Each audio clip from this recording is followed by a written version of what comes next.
Живота е хубав. Живота е много хубав. Ние просто усложняваме нещата с зле избрани мисли или несъзнателни мисли. И може би най-доброто решение за добър живот е да се научим да се упражняваме, да практикуваме стриктна селекция на конструктивни мисли. Живота сам по себе си е мисъл. Всичко е мисли. На едно енергийно ниво всичко е мисли. Всичко е вибрация. А вибрацията е според мислите, които избираш да мислиш. Мислите, които допускаш. Мислите влизат и излизат, но ти можеш да наблюдаваш себе си. Кои мисли наистина предпочиташ да мислиш? Напълно осъзнато, напълно целенасочено, защото ти разбираш, вече си достатъчно съзрял и мъдър, за да осъзнаеш и да проследиш според житейския си опит, че каквито мисли мислиш, такъв е живота ти отвън. От мислите идват емоции, от често повтаряни мисли се получават убеждения и така нататък. Завърта се един кръг, който понякога не е най-доброто за теб. Във всеки един момент ти можеш да спреш и да помислиш някаква мисъл, която в някои отношения ти специално я чувстваш малко по-различна, малко по-добре, малко по-висша, малко по-финна, малко по-специална за теб. Помисли такава мисъл. Наблюдавай себе си, наблюдавай какво мислиш. Понякога ние не можем да разберем какво точно мислим. Но там винаги има някакво чувство. И когато чувството е неприятно, общо казано, ти можеш като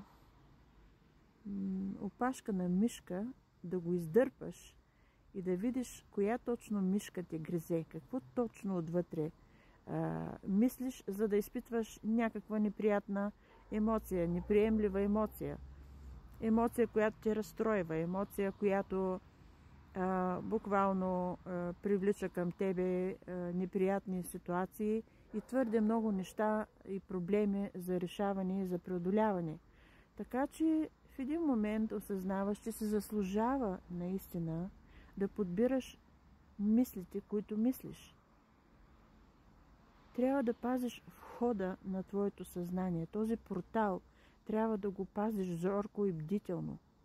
И да бъдеш осъзнат. В момента каква мисъл мисля? Може да си отвориш един дневник. Аз имам една тетрадка с бели листи, в която записвам всички негативни неща, всички неща, които ме дразнят по някакъв начин, повече или по-малко, и го наричам кошчето за мисли. Кошче за буклук за мисли. Точно така.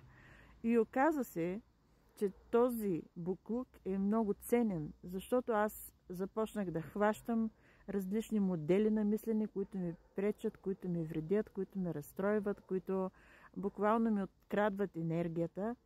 И оттам започнах да осъзнавам, че бих могла да преместя моето внимание към по-достойни мисли за живот, защото ти живееш чрез мислите. Живота е мисъл. Живота изглежда много реален. Всичко, което пипнеш, изглежда твърдо, но на едно енергийно ниво виждаш, че почти 100% всичко е празно пространство, в което вибрира енергия. Освен това, повечето от нас вече са чували за квантовата механика, където се открива, че ефекта на наблюдателя оказва влияние на реалността. Ти буквално създаваш чрез твоето вътрешно наблюдение, чрез твоите картини отвътре, твоите филми отвътре, твоите представи и твоите думи, твоите мисли, които въртиш, буквално създаваш твоя живот. И това е вярно за всеки. И ние всички заедно създаваме ситуациите на живота. В смисъл, че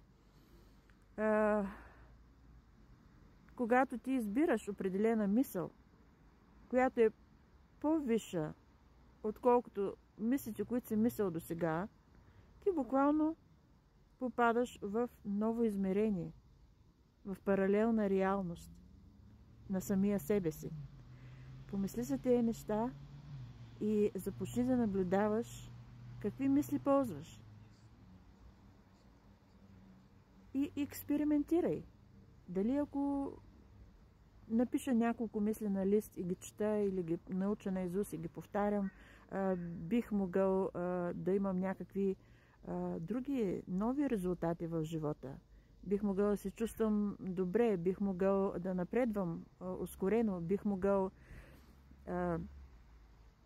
да израствам, да се чувствам удовлетворен, да се създават обстоятелства, събития, синхронизации, които се нареждат в моя полза и за всички хора. Това би могло да бъде по-добре за всички, с които се срещам, за всички, с които съм свързан, директно или индиректно. Наистина се заслужава да селектираш мислите. Опитай. Експериментирай с мислите. Точно това е най-интересното в това измерение. Толкова е интересно. Живота е хубав, живота е толкова хубав, когато селектираш мислите и избираш все по-финна мисъл, която прави живота ти все по-добър и все по-интересен.